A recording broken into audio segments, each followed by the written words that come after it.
Welcome back to JetNation Flight 29. My name is Rami Lavi. Joining me is former Jets running back Bilal Powell. BP, happy Thanksgiving, or should I say happy Tanksgiving? Is it time for the Jets to tank? Not sure. I'm not sure. I mean, at this point, what do you do? You just got to go play now at this time. You just got to let guys, younger guys, get opportunity to play. Guys that you think have a future with your team. Maybe you consider some backups or guys you could probably push into some starting positions. You got to get them that interview. You get them an opportunity to finish out the rest of the season, knowing that the playoffs are just out of reach. Yeah, but at the same time, I don't want them to win games. We've seen it so many times. You screw up and you ruin your draft position, and then you're in the second, you're in the bottom half, and all of a sudden, like for what? They clearly don't have the quarterback, right? And by the way, they should just play Brady Cook at this point. What did you get from playing Tyrod on Sunday? Did that like change your opinion on the team? No, it didn't. Here's the thing. Tyrod played better. He played pretty good football, It's but hard to play worse. it is, but at the end of the day, I think Justin Fields he probably got a big lack of caught most of the slack of the team not being successful this year. But you saw it again. Offense just couldn't get anything going.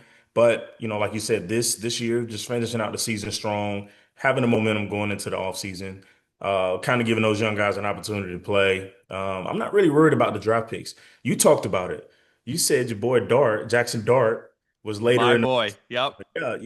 later in the first round. So I think you just have to go out, finish this game. It's all about pride. This is a winning business. Like you do not want to tank the rest of the season, man. It just is a miserable time to just continue to lose, especially when the weather's starting to get a little colder. It makes it harder to go into the building. You want guys to come out and finish the season strong. You know what's funny? If they had gone with Jameis Winston instead of Justin Fields, not only would they have a few more wins right now, but you see how fired up those guys were to play with Jameis on Sunday. That's a team that has two wins too, and they're so fired up. They're all rallying around him. They're yelling in the huddle pregame. Like that's a guy who gets the guys going. No matter like if he's available in the offseason as a veteran option, the Jets should go sign him. And I know I said that already last offseason. I mean, I do think that. I do think the energy is a little different over there for the blue team. But again, he is a good option that you can go get. A guy that could be a veteran guy, a guy that I think is a high character guy that you probably would want to have a younger quarterback if you Mm-hmm. decide to go get a younger quarterback to be in the same room with him. A guy that's been around, a guy that has a fun personality, a guy that's going to make a young guy want to come to work, make the job fun for him. Jameson Winston. I like that pick, man. Like honestly, Yeah. I like that pick up in the offseason. I like Tyrod Taylor. He's been around for a while, and we'll see.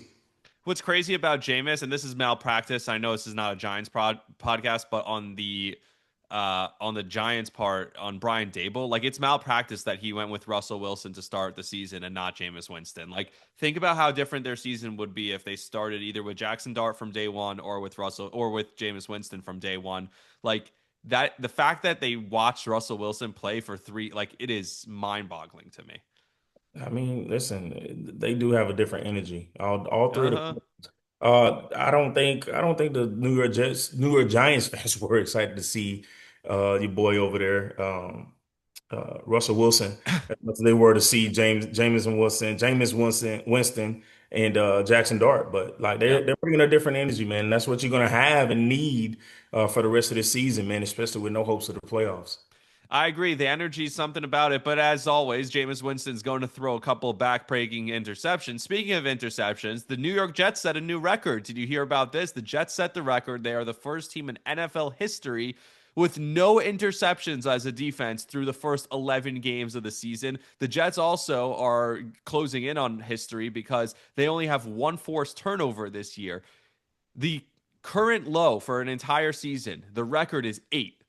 The Jets are not even, they're going to shatter that record. They're not even going to come close. They might have two all year by the time is all is said and done. How does that even happen? Like, and this is a defense that was really good under Robert Saleh. That was the one thing that was good. How does this defense take such a massive step back? And for all the talk that Aaron Glenn's talked about, we're going to be hard hitting, we're going to be come at you. They don't turn the ball over. They don't take the ball away. You can never win a football game without taking the ball away. Yeah, I mean, I think the biggest issue for not creating the turnovers, especially the interceptions, is not getting pressure on the quarterback.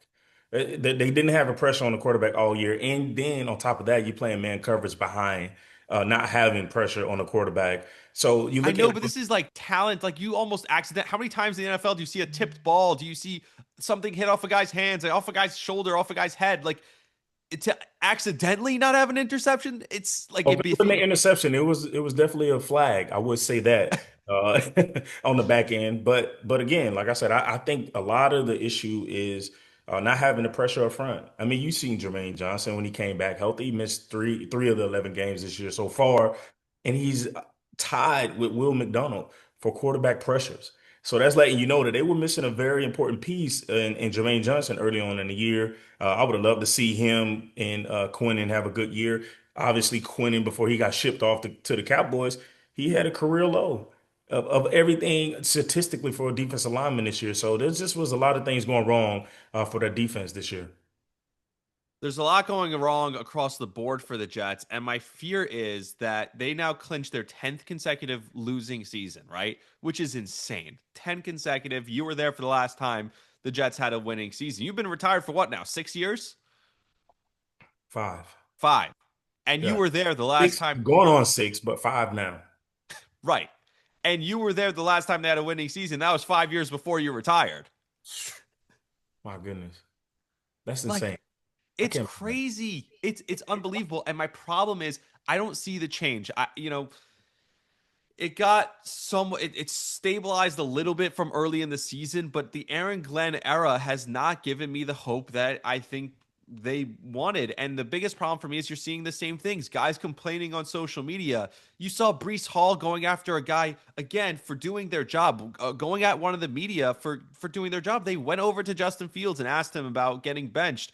And Brees Hall starts writing to the, I forget, I think it was Costello. Brees Hall is writing, well, you're just harassing people. No, Costello's just doing his job.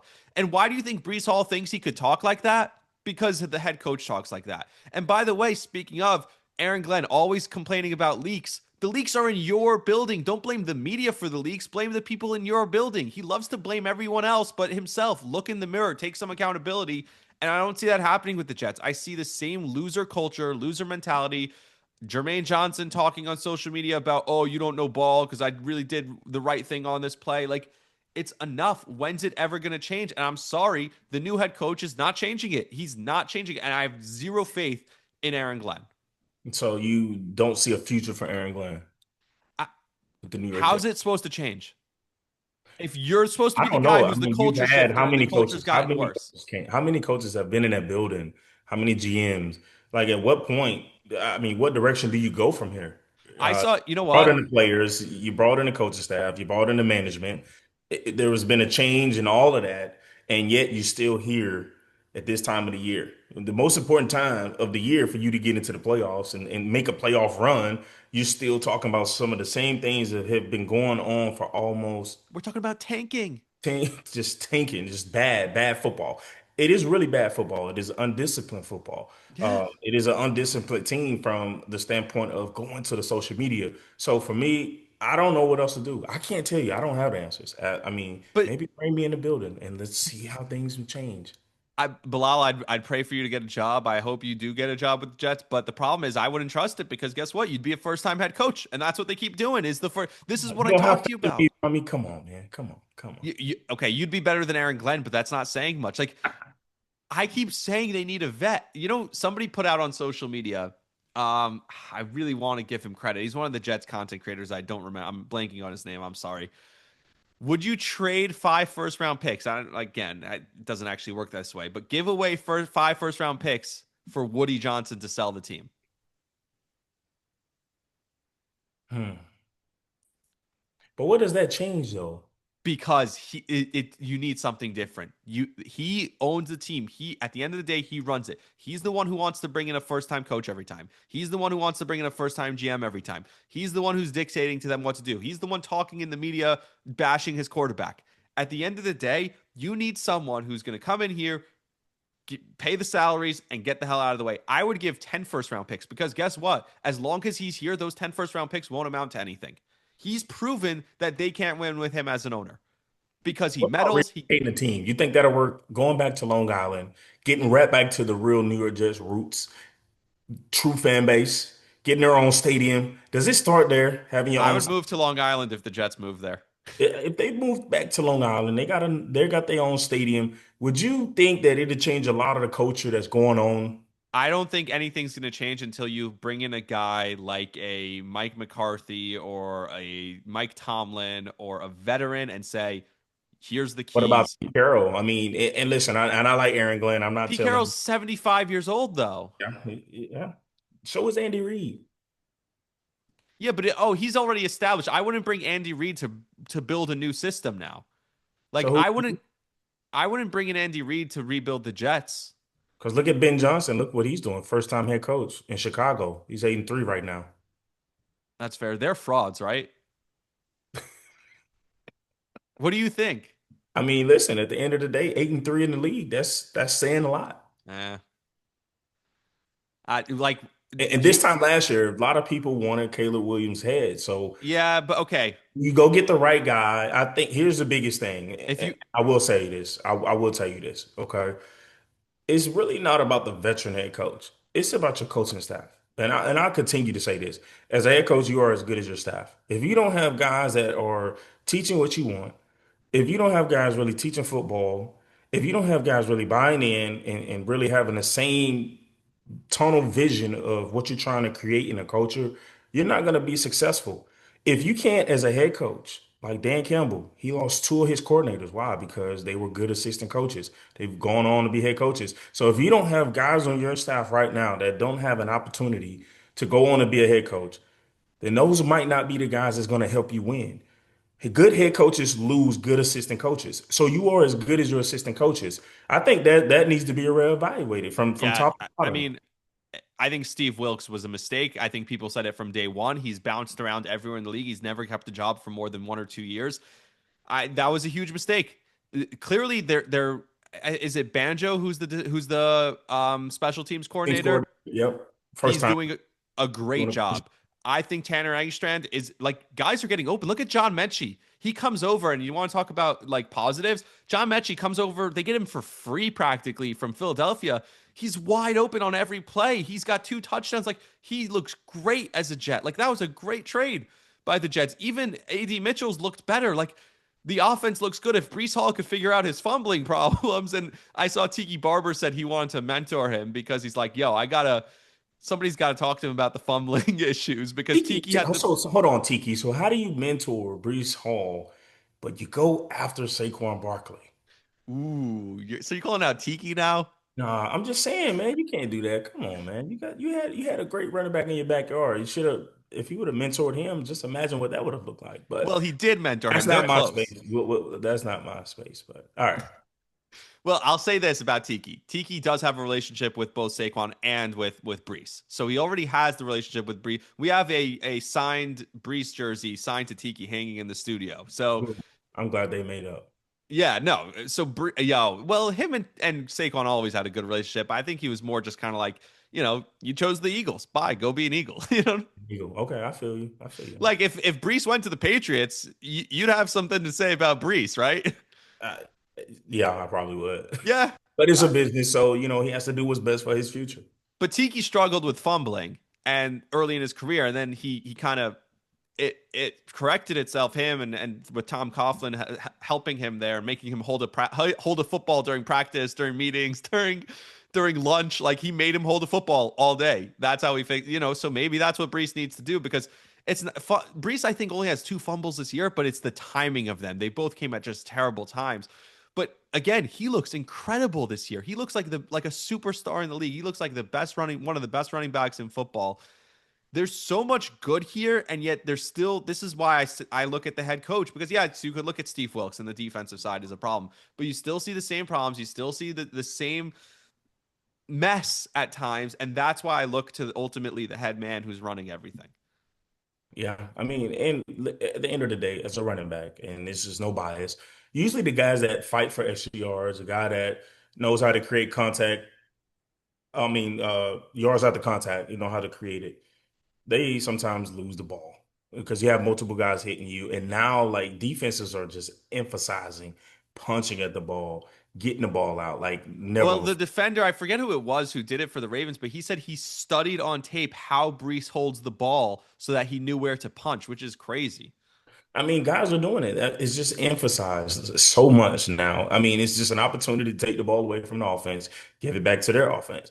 Like you have to find a way to create turnovers, and the New York Jets need to find a way to do that as well. I mean, you can't have turnovers and then not be able to create the turnovers. You won't win football games like that. Now that we're seeing where we are right now in week, what is it, week 12, going into week Yeah. 12? Yep. I don't remember what an interception looks like. I know. Like I, I I, don't. I don't know. Um, Who has the only interception of the year? the Jets don't have an interception. They forced a fumble. Forced fumble. Yeah, forced fumble. Who has it? Who recovered it? Do we remember? I think it was Oh, Quincy. right. What'd you say? It's been that long ago, right? Yeah, I don't even. What was it? The Dolphin? I don't even remember what game it was. Yeah, I mean, Oh my god, it's I so don't think. ridiculous. The back to the Bears for 1 second. If you had to bet, just yes or no answer. If somebody came to you and said you put up $500, they'll win a playoff game or won't win a playoff game. You bet that they're winning a playoff game this year. I bet. Do you think they were winning a playoff game this I year? think they'll win the playoff game. I mean, they're winning, dude. Like it's hard to win in the league, I man. know, I It know. is hard, and You especially with. I mean, this time last year, no, Caleb looked terrible he last year. he looked horrible, Yeah, and that should let you know a young quarterback needs a guy that can develop a young guy. That you have two. I already told yeah. you this. You have two type of coaches. You have two type of coaches, man. You want coaches that want seasoned vets, and then you want the coaches that want the young guys that they can develop into their own. And honestly, I do think that Aaron Glenn is a coach. He is a coach that wants the younger guys that he can develop into his guys to create his culture. I hope you're right because they're not firing him. So I hope you're right. I hope we see it. He's not giving me anything to hold on to. This year was supposed to be about like I didn't expect him to win a lot of games, but I expected to see some sort of like blueprint on how we can start to turn it around, and I feel like I'm not seeing that. As far as, by the way, just real quick, Titans fans, you hear that? Because Cam Ward, he has talent. They better get that right because he has talent. Whether it's they go with Clint Kubiak from Houston, I think it is right, or if Yeah. they go for Mike LaFleur, I think could get a head coaching job. The former Jets offensive coordinator, who's now the offensive coordinator in LA under Sean McVay. Matthew Stafford's having the best year of his career at 40 years old. Devontae Adams having the best year of his career at 30 something years old. By the way, great job by the Jets just cutting him for no reason. But You had to but just get but rid Mike of him. LaFleur, is he calling it or is that Sean McVay calling it? Because it It's you makes a we difference. we had this conversation earlier in the year or That last year. makes a Yes, it's difference. Sean McVay calling it, but Yeah. still. Yeah. Yeah, Makes a difference. yeah, but I feel like yeah, I don't know. I think he will get a shot at some point though. But yeah, that's what you need to do in Tennessee. You need to bring in a young, smart offensive mind, or maybe not young, but a smart offensive mind because you see the like what Cam Ward looks like this year is what Caleb Williams looked like last year. And Yeah. I now we're mean, I seeing just that. think about Patrick Mahomes, and I know this is a Jets-based podcast, and I know Oh, we're there's nothing to talk other about. Do you want to different talk teams. about anything else with the Jets? No, I mean it's just hard to talk about them. But Eh, like if you look at the career of Patrick Mahomes and Tom Brady, like they had guys that helped develop them into the guys that Yeah, they right now. Like who would Patrick Mahomes be if he didn't have Andy Reid 100%. entire career? Like it's just different, man. Like so, I think the right player and the right coach could make or break a franchise, and I think you have to find the right head coach and the right quarterback to help you win football games. You have to. That's the winning. That's it. Like you have to. You can build around a quarterback. It's hard to build and not have a quarterback. You know what I'm saying? Like you can have. Like, look at Tom Brady. How many guys did he have go come in there that were not superstar guys that ended up being superstar guys Yeah. because of who he was? So I think you just got to make sure that you find the right formula, and you have to find that quarterback, man. Like The they have to do their due diligence and find a quarterback. the perfect example, Sam Darnold. Look at him in New York. Look at him now. What are they? 8-3 right now? They Nine got and to be two. something like that. They They're look top great. now in the NFC. Yeah. I Yeah. mean, Speaking of, you want to do the Super Six? let's go because Uh, I think I might surprise you. Okay. All right. I I'm gonna kick it off. Number six, I have the Philadelphia Eagles. That is a tough loss. They go up 21 nothing in Dallas, and it's like, oh, it's over. This team, their offense is clicking, everything's going fine. Look, I can't count this team out, but that was the first time where like all the things we've talked about all year about them being quote unquote broken, like came to fruition in that game. So I have them at number six. Number five, I have the Lions. The Lions still, they keep on keeping on. They're talented. They'll have a Thanksgiving game tomorrow against Green Bay. I think they'll beat Green Bay at home. So we'll see what happens there. I have the Lions at number five. Number four, I have reluctantly the New England Patriots. Hmm. Look, at some point you build momentum from, I don't care how easy your schedule is. Your schedule's easy, but they're building momentum. And guess what? I trust them more than any other team because they have the quarterback. That's what we talk about all the time. Their defense is really good, and they have the quarterback. Drake May is so calm, so poised. We'll see what he's like in his first playoff game. But like to me, the Bills have run out. It's the next. It's like the new thing, and then the Patriots. And we just talked about this. What was I don't forget if we talked about it before we got on it. The Patriots are going to be the number one seed in the AFC, right? I Like think so. yeah, that's what it looks like. They're going to be the number one seed in the AFC, possibly because of the schedule the rest of the way. Who do you think is going into Foxborough and beating them, other than one team? Number three, I have Seattle. Seattle, we just talked about them. Sam Darnold, that defense, they don't lose on the road. So, like, I don't care about the loss to the Rams because they could go back in there in January and beat them. That's their only loss on the road was losing to the Rams. Like, the Seattle is better on the road than they've been at home this year, which is weird because they have one of the best home field advantages in the NFL. Sam Darnold looks incredible. Speaking of the Rams, they're number two. The Rams are the most complete team in football. They are as good as it gets. Matthew Stafford, I think it's 27 touchdowns and two picks. It might be now 30 touchdowns and two picks. Yeah, it's 30. 30 touchdowns, two picks. Devonta Adams has 12 touchdowns. Puka's insane. They obviously have the tight ends. They have three white tight ends who are all great. They have the running back in Kyron Williams. Their defensive front like is insane. Their corners are insane. Find me a hole on this team. They have one of the best coaches in the league. They should be number one. They are the best team in football by far. The only reason they're not number one is because the Kansas City Chiefs. And I saw again, and I'm so glad we didn't do this last week when they were 5-5. They're 6-5 now. When they needed it most, when they needed a drive, I mean that throw on what was it, 3rd and 12? Mahomes throws it down the left sideline to Rice. Like it is no, it was actually to Worthy. It's unbelievable when you need a big throw, you need one play. There is no quarterback I'd rather have. Gun to my head, life on the line. I need this throw to be completed or just a play to be made. Give me Patrick Mahomes over any quarterback I've ever watched. He's that good. He's that special. The defense is really good. They finally won a one score game. They were 0-5 previously in one score games. Last year, they were undefeated, 12-0 in one score games. Now they're 1-5 in one score games. That's going to continue. Their luck's going to start to turn. They're going to get into the playoffs. They're going to have a chip on their shoulder. They're going to be underdogs going into the playoffs. They're going to go into Foxborough and win the AFC Championship game against the Patriots.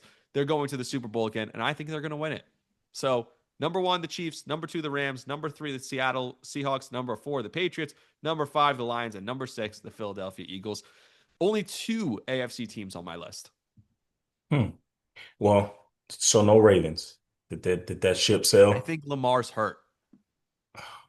That's what I did. You watch the game on Sunday against the Jets? Yeah, I did. I didn't get a chance to finish it, but He doesn't look himself. Like if I was fully confident, and I think by the way, tomorrow is going to be the day that people start really talking about this because of depending on how he looks against Cincinnati, with Burrow back, like that's a 7 point spread, or it was. It might have changed now that Burrow's officially back. I'm a little bit scared for Baltimore. Like he doesn't look right. mhm. Well, I mean, and what does that do for John this year I in think Baltimore? they're fine because they came back, they got back into it. I think They they'll make the got playoffs. back in the Like line. considering where they were and how he righted the ship, I don't think he's going to lose his job. And like I just think, you know, before Lamar signed the contract, when they gave him the non-exclusive tag, the whole thing about Lamar was can he stay healthy, right? Uh, he was healthy for the last couple of years, but now he's hurt again, and the jury's still out on can he stay healthy. Yeah. I mean, I like your list. My list, I wouldn't necessarily say it's in order, but I'll give it to you, starting with the AFC. And I will say too, you did mention quarterback and defense. on majority of your picks. So Yeah, that's what you need. that's the only way you win games, complementary football. So Hmm. you can't it can't be uneven to where one unit is like this, one unit is up here. Like it has to be even, man. Like especially when you're trying to win football games late in the season, late in the year, and now you get through your divisional games, and then you may play a team a third time depending on Yeah. how the season is laid out. And But you I will see, by the say, way, you see a team like the Eagles, right? yeah, Xavier and Gibson it's cost just them a something game. about the Eagles, man. This year that just throws me off, man. It's Like like the Eagles from 2 years ago. yeah, it's weird that they're winning, but not really like It's awing not me. convincing. Yeah, it's not really convincing, like Uh-huh. especially with the chemistry that's going on between AJ and Jalen right Yeah, but now. they should have had two touchdowns in the first quarter. Yeah, I know, but it's still just something that just doesn't sit right with the Hmm. chemistry in order to win the big time, the big one. But I will say I don't have any order. I don't have an order. But I will start with the Colts, and I'm going to keep the Colts. They're running the heck out of the football. Like, and right now, when you're able to run the football, that means that you don't need your quarterback to do much, and Yeah, but okay, okay, he but doesn't need let me much. throw something at you real quick. They go up 20-9. They're up 11 points going into the fourth quarter.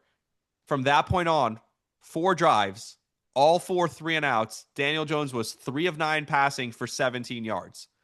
If he makes one play, they win the game. Yeah. Yeah, you could say you don't need the quarterback, but when you need one play, and that's what the playoffs come down to, one play in a big spot, and he can't do it. Hey, the Eagles were up 21. That's so different, though. This was close out the game. You have Hey, four drives, make one throw to close out the game, and he couldn't do it. yeah, I'm just saying 21-0, man. It happens any given Sunday. That's what I'll tell you. But I will start with the Colts, man. Just being able to run the football, you don't have to ask much of Dane Jones. You really don't. Like, especially with him coming from New York. I think he's surprised a lot of people this year with the way he's playing, but I think a lot of that has to do with the way Jonathan Taylor is running the football. Who's Number more two, likely to win a playoff game, the Bears or the Colts? I'm gonna have to probably go with the Bears. Right? I mean, just the way they're playing. Like, I like Ben Johnson's scheme. I like this Yeah. scheme when he was in Detroit, what he had Jameer Gibbs doing with Montgomery. Like that just is it just looks like a well put together team, just well coached team. But number two, I have the Broncos.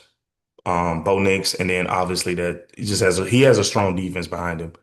I see a long future with him and Sean Payton in Denver. I think he's found his quarterback. He found his Drew Brees, man. He's going to ride this wave with that young man. And obviously, the Patriots, man, with Drake May and that defense. So here's the thing. They're going to win out. They're going to have the bye. They're going to go in with that thing. They're going to have a home field advantage. And it's just going to be tough to go in there and win, man. If So I'm no it's Chiefs. tough in there. No Chiefs. I So don't you have have the Denver over the Chiefs. I mean, he also looks terrible. I don't think I think Sean Payton doesn't like Bo You Nix. you think so? Here's what I think why, because there's a little bit here's like an inside media thing. He has a good relationship, Sean Payton, with Your Colin media Cow. people. I need to know more insight. I got to get with your media people. Who are you He guys? has a good relationship with Colin Cowherd. And Colin Cowherd keeps going on his show and talking about how the only thing holding the Broncos back is Bo Nix. Everything is perfect, but Bo Nix is the one holding them back. How they're Do you think winning. do you What's think holding them Sean back? Payton might be feeding him that a little bit? I don't know because they're winning. If they weren't winning, maybe that would be the case. Maybe he need to see what's going on in over there on one Jets drive and see why they're not winning because they're winning in Denver. So you can't really have too much to say about that. What's going on in the building? I I guess we'll guess. see what happens when it's time to really pay By the him. way, though, look at that team too. A great defense. Like, Great defense. It's complimentary. It's yeah. all complimentary football. That's what the championship teams do. They Give me your complement each NFC. other. All right, NFC. All right, and listen, you brought these guys to my attention, and I really sat down and watched what they did to the Tampa Bay Buccaneers, man. Uh, the Rams. My goodness. I mean, Matthew Stafford looked like he hadn't lost anything playing. What is it, year 16 for him? 15? I Gotta think be. what it has to be. And just, I mean, Sean McVay like you said, man, they're He playing. looks so good. The Jets might go try and get him in 3 years. I was gonna say five. And then obviously my dude, uh, Sam. Sam is looking good, man. He was in the MVP talks earlier this year, kind of slurring off a little bit, but and then obviously the Bears, man. Like the Bears, they surprised me. I didn't think I would be talking about the Bears being a playoff contending team and a team that can go on and compete in the Super Bowl. Even though I like the Lions, I wouldn't say love. Yeah, I like the Lions. I just like the culture of what's going on with Dan Campbell and what he has over there with the Lions. So I will say that they're close, like honorable mention for me, I Detroit Lions. got you. But no, Neither of us had the Buffalo Bills. I know I don't like the Bills right now, man. Do you It's not think doing it. do you think Sean McDermott gets fired at the end of the season? I don't think so. I Okay. mean, I don't think he'll get fired. I think they'll move some pieces around um before they fire All right. him. I got to run in a couple of minutes, but real quick. Real quick. Tomorrow's games, and by the time you're listening to this, and maybe today, Thanksgiving's games are awesome. Green Bay at Detroit, Kansas City at Dallas, Cincinnati at Baltimore, all good games. Joe Burrow back. Detroit, like Green Bay has looked so inconsistent. They were one of my favorite teams. They were on my Super Six almost every week, and it's like I can't put them there anymore because they look so inconsistent on offense. But you have Detroit and how they've looked good, And and you finally, thought they would have like picked it up with Parsons when they got Michael Parsons. they have defensively, I'm just but talking about just bringing that guy in and yeah, having that energy in the building. You but thought, Jordan Love is so inconsistent. yeah, It's and they have a million wide receivers and like it's week to week. You don't know who's going to show up, whether it's Watson, whether it's Dobbs or like Matthew Golden. Like every week, someone else is stepping up. The other guy's not doing well. Like it's weird. I think the injury to the tight end is huge. He's out for the season. It's just there's something weird going on with Green Bay. They need to right the ship, and Detroit needs to keep winning so that they could keep up with Chicago. Like it used to be, Detroit just loses every year on Thanksgiving. Now they're expected to win at home, so that's a big deal. Kansas City at Dallas. I mean, two teams surging right now. Dallas needs to keep their playoff hopes alive. They need to keep winning. KC needs to keep winning because, like I said, they're my favorite team in the league to win the Super Bowl, but they can miss the playoffs still. They're only 6-5. Like they're outside of the playoffs if the playoffs started today. So they need to keep winning. So that's a great game. And Cincinnati at Baltimore. Baltimore needs to keep winning. Cincinnati's probably out of it, but Burrow's back. Is Lamar hurt? So much going on. It is an awesome slate of games. What are you looking forward to watching most tomorrow? listen, there's nothing like that Green Bay Detroit Lions game on Thanksgiving. I mean, that's the big one for me. So I'll definitely have to go with that game. And I then can't. the Black Friday game, right? That's Chicago against Philly, Ooh, right? that's gonna be a good one. That's gonna be a good one. Yeah, they play Black Friday 3 p.m. in Philly, Bears against Philly. That's also like the Eagles just had this crazy loss, I'll miss right? that. Where You know why I'm gonna miss that game? Because we're getting ready to play our quarterfinals. I'll see the first It's half, my but then you know me, I'm going to be going to my Friday night win this Shabbat one, dinner. state. Hey, we win this one, we're going to state. All right. So So maybe that's the biggest time game of the next weekend. week, hopefully we'll be heading on getting prepared to go to state, baby. Well, good luck to you. Hopefully you are. Have a happy Thanksgiving. Send love to the family, of course. Hope everyone's feeling better. Just for Bilal and I both got sick at the same time, so we apologize to everyone about last week. But we'll be back rocking weekly. All right. All right, man. All right. I'll talk to you. See you.